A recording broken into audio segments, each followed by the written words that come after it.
Se trouver à visiter une église lors des journées du patrimoine, c'est normal. Visiter tout un quartier, cela est plus original. À Saint-Quentin, lors des journées européennes du patrimoine, les quartiers étaient dans leurs petits souliers, comme ici dans le quartier Saint-Martin, où certains habitants ont préparé spécialement une exposition historique sur l'emblème de leur quartier. Alors l'exposition était à l'occasion des 100 ans de la reconstruction de l'église Saint-Martin.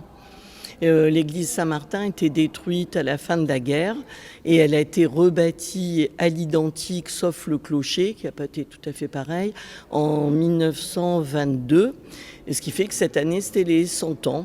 Par rapport au patrimoine, je crois aussi que c'est quand même un point de repère pour les gens du quartier. Au détour d'une petite rue, dans une école primaire, un musée atypique fait la joie des visiteurs venus en famille. On a découvert justement un lieu qu'on ne connaissait pas en famille, et puis avec des explications vraiment très riches, donc c'est que du positif. On est en 2023, le problème n'est pas résolu. Pourquoi ? Alors, on est venu ici parce que on a un fils qui adore tout ce qui est minéraux, fossiles, etc. Et donc on a vu qu'il y avait un petit musée des origines sur Saint-Quentin. Donc on est parti un peu à l'arrache, on va dire, pour pouvoir visiter ce musée. Voilà, on essaiera peut-être de revenir demain, effectivement, pour étoffer un peu nos découvertes de la ville, en tout cas. Je trouve ça joli. Là, quand je commençais à m'intéresser, j'avais vu une boutique avec plein de minéraux et de cristaux, et je trouvais ça vraiment beau. Et du coup, je me suis passionnée, et je fais la collection.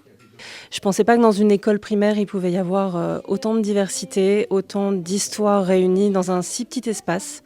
Je suis très surprise. Je suis tout aussi surprise aussi que ce soit pas mis en valeur à sa juste valeur, justement.